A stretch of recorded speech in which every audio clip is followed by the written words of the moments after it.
Welcome to another episode of Cyber Secrets. In this episode, we will cover online anonymity. The simple question, can one stay anonymous on the internet, is not one that can be answered in a simple manner. The short answer is both yes and no. By definition, anonymity is staying nameless in a crowd of many faces. The way the internet works is you have to give up your identity in order to communicate with others. Each device connected to the network has a unique fingerprint. Now imagine sending a message through the old snail mail system. You place the destination address on the outside of the message or package and then send it on its way. If you want a response, you have to add your return address. Once the message is in the system, there's a trace added at every point it touches, from the first source, or the point of entry, to the destination. Electronic devices work the same way. For one device to communicate with another, there has to be a source where the message enters the network and a destination where it's received.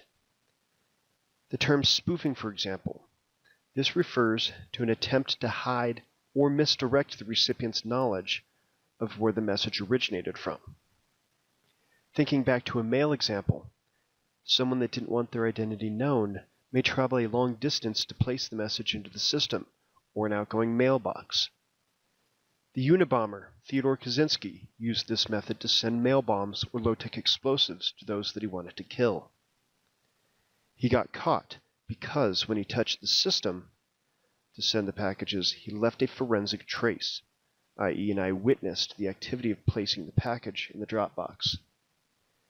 If he would have placed a return address for someone else, law enforcement would have investigated that spoofed recipient as well. Network analysis is based off the same mechanical process. Track back the recipient. If the suspect recipient is not the actually involved in the attack, you now have to trace back each hop or handoff of the message until it hits its true origin. In the Unabomber case, it was an outgoing postal drop box. In network forensics, that would be the last port on a switch or wireless access point, because everything does leave a trace. If one entity controlled all of the devices, and all of the devices kept detailed logs, every action could be tied back to its original source. Its true source, its true sender. But what if there wasn't an eyewitness?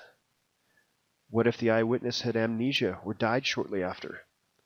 What if the suspect could change their appearance, their fingerprints, their genetic code at will? What if there was no log files or trace evidence? What if the actions were disguised in such a manner that they were unrecognizable to those watching it happen? These variables break the perfect system, make forensic investigation near impossible, and allow it to be feasible for true anonymity on the internet.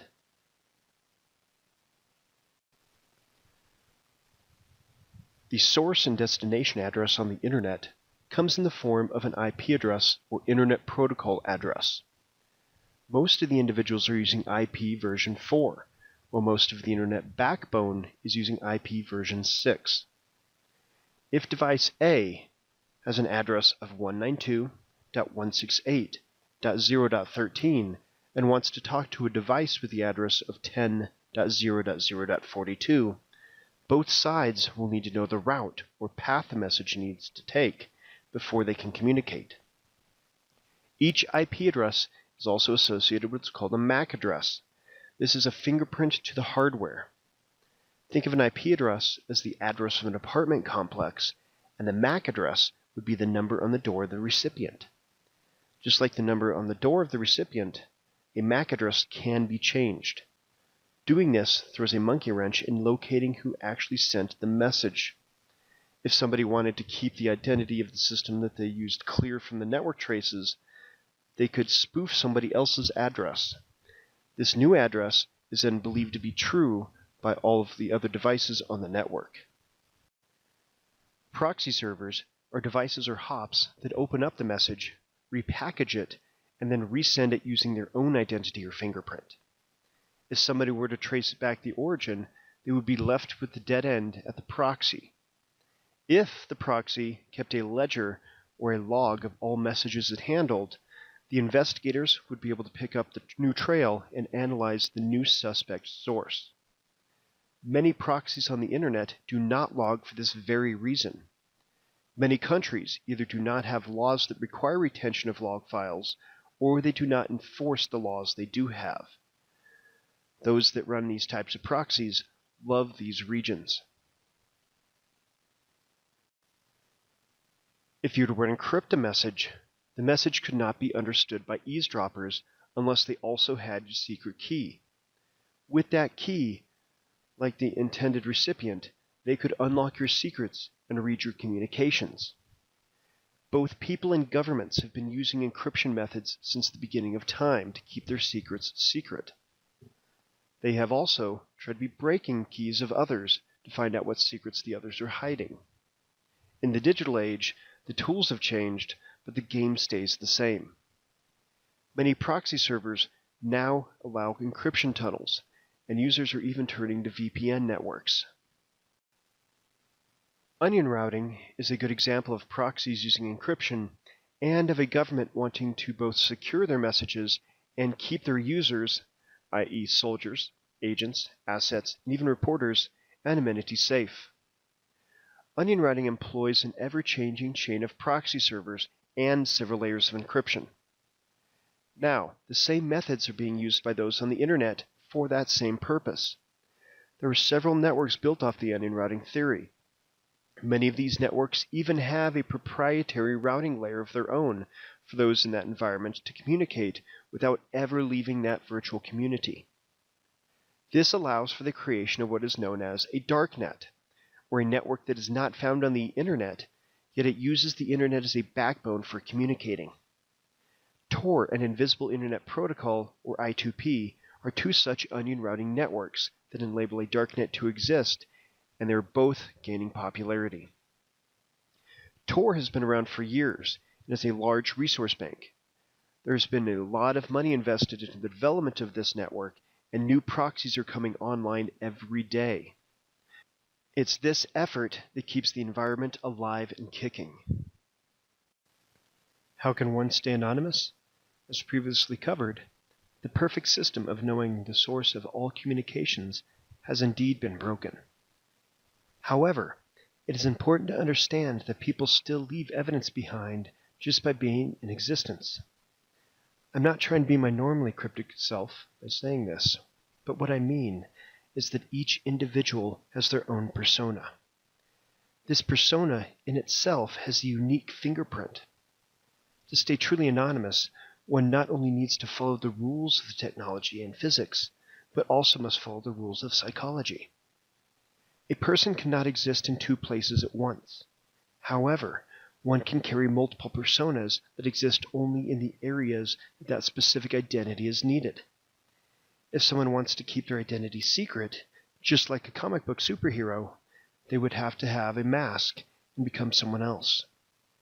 You rarely see Batman checking Bruce Wayne's email, Facebook, or bank accounts while he's on the prowl. There's a reason for this. As soon as someone accesses their personal accounts while wearing that proverbial mask, the safety of anonymity is then gone. There may be an eyewitness lurking in the shadows that can now tie the two identities together. To be anonymous, you need to become and stay someone else while in that realm. The inherent need for some to keep anonymous has generated a massive explosion in another anonymous communications mechanism. If you want to buy something and don't want everybody to know what you purchased, you can use an electro-cryptocurrency like Bitcoin or Litecoin. If one were to only use this currency when connected to a darknet, the original source or owner would stay secret. Many that use these digital tokens do not go the extra step, thus leaving hints of the evidence like bread trails back to their origin. The FBI recently caught pedophiles using the darknet by similar means. They caught them by sending an email to a target using a vulnerable version of Firefox to view the email. The FBI was able to compromise the computer and then have a call home from that suspect's computer. Since the suspects were only using the browser to communicate on the darknet, the attack code ran by itself and called home on the real IP address. This revealed the true origin of the suspect's identity. If the entire operating system only used to connect through Tor or the other darknets, then it would have been far more difficult, if not impossible, to track down the real identity. Criminal hackers, state-sponsored attackers, stalkers, drug dealers, pedophiles, and other undesirable elements use methods like this to stay anonymous all the time. So do freedom fighters, patriots, and those that believe in freedom of speech and the right to keep their private lives private. Now we come full circle. No matter what the reasoning, some want to stay hidden. The simple question, can one stay anonymous on the internet, is not one that can be answered with a simple manner. The short answer is both yes and no. The Cyber Secrets web series covers computer forensics, hacking, and everything in between.